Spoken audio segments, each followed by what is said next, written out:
Hello, it's Xandfalk here, and welcome to really my first review of 2013. Now I know it's already halfway through the year, and I haven't really done that many videos, apart from the fact that I've been really busy and lazy at the same time. I decided that my first review should be of a really big, massive film that people want to know my opinion on. So I decided, why not review one of the most anticipated sequels of this year, which is Star Trek Into Darkness. Now, one of the many things that I've been interested in and pondering is how the Trekkies, the Star Trek fans, were going to perceive the fact that I'm not really a big fan of the Star Trek movies.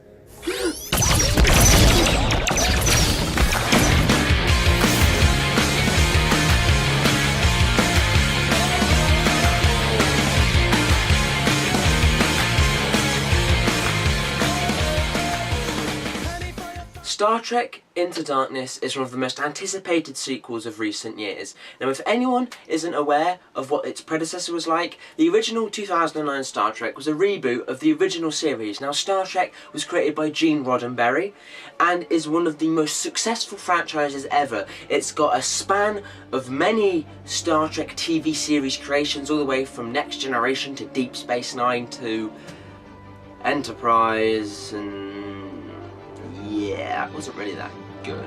And this film was meant to be a reboot of the original series. J.J. Abrams was attached to direct the reboot, and a lot of people liked it, even fans of the original movie. So now we have Star Trek Into Darkness, which has Captain Kirk and his crew aboard the Enterprise as they set down to capture a war criminal only known as John Harrison, which is now played by Benedict Cumberbatch. I will be spoiling parts of this movie, otherwise the review is literally just gonna be it's good! So what did I think of Star Trek Into Darkness? I thought it was pretty freaking awesome.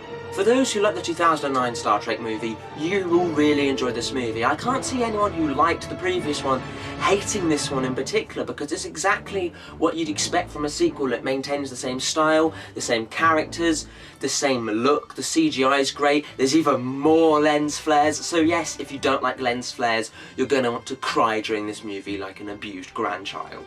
And in terms of sequels go as being, you know, the bigger the better, this one certainly does it. It definitely does go for a more action route, and there is a lot more action in this than the first one, even though the first one did have a lot of action itself. There is definitely enough story and character development throughout the movie, so the movie itself isn't very shallow. However, it does focus on the big spectacle action a little bit more than the first one did. Just like the first one, everyone does get their chance to shine. Every character from the likes of Kirk, Spock, Uhura, Chekhov, even Sulu, they all get their chance to shine in this movie. I also like the fact that because Spock and Uhura are some sort of weird Vulcan couple, emotionless thing of stuff.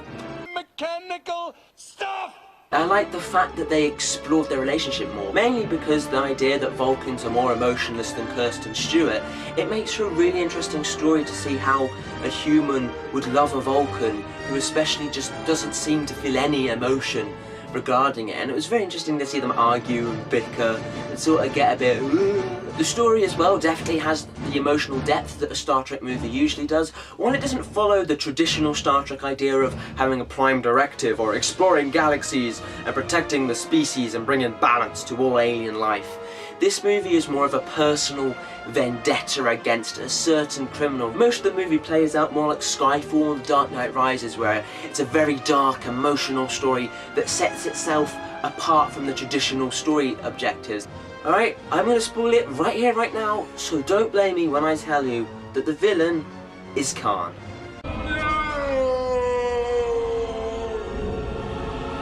Now, I know some of you may be like, oh, for God's sakes, they're not rehashing Wrath of Khan. I personally thought using Khan again was very interesting, because now we get to see the writer's approach to how they would use Khan, what Khan would be like. And it's very interesting to see Benedict Cumberbatch's approach to this, because in this movie, Khan is a bastard. He's a mean git. You really just don't trust him. There's just points in this movie where you're like, I wouldn't trust him. He's got them shifty eyes thing.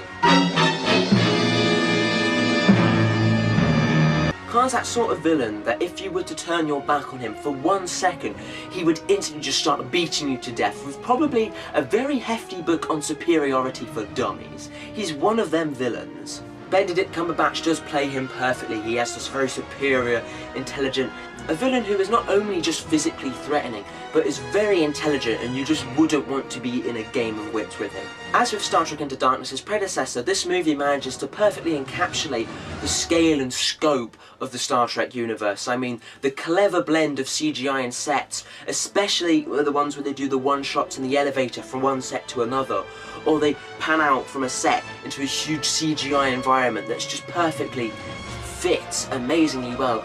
You really get the immersion that you should in a movie like this. You genuinely feel that these settings are real, and you really are just totally immersed into the universe. It's just great to see that level of immersion, because the CGI in this movie is some of the best.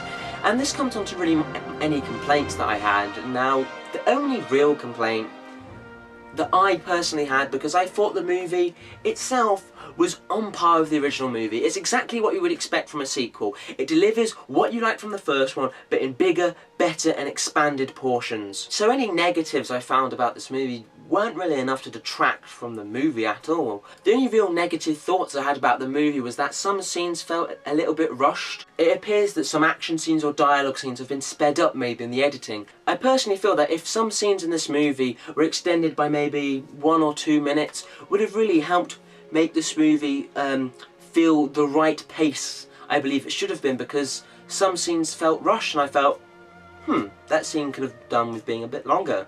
So at the end of the day, I'm going to give this movie a 4 out of 5. I would definitely buy it on Blu-ray. I will definitely watch it again. And if you like the previous Star Trek movie, you will sure as hell will at least like this one.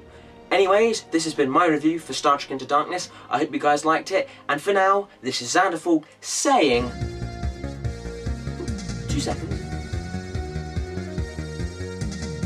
Hello? You think your world is safe? Khan? You think your world is safe? What are you doing calling me? It is an illusion. Doing a review? Enjoy these final moments of peace. I'm sorry, I can't hear you. What are you going to do? Something about destroying someone? Right, I'm going to go outside. I honestly can't understand what you're saying. You have committed a crime I cannot forgive. None of you are safe. So what have I done? Everything. Great. Now Khan's up there with a big giant freaking spaceship. However, he didn't take into account the fact that I have friends on the Enterprise. Yep. I need to tell Kirk a very calm, slow message. Yeah. Get me the fuck out of here now!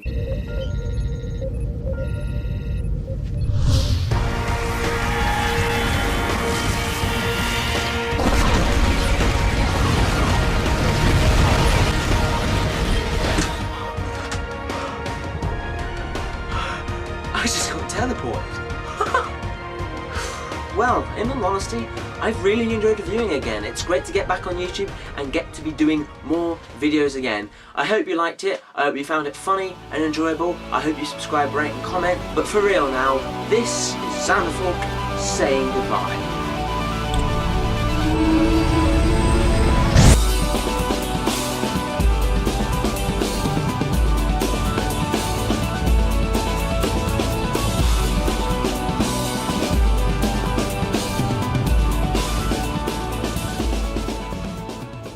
All from Spurk? I didn't even know there was a character in Star Trek called Spurk, but oh well. And this movie, I really just cannot speak today, can I? I've just done nothing but like slur my words like a drunken hillbilly all day.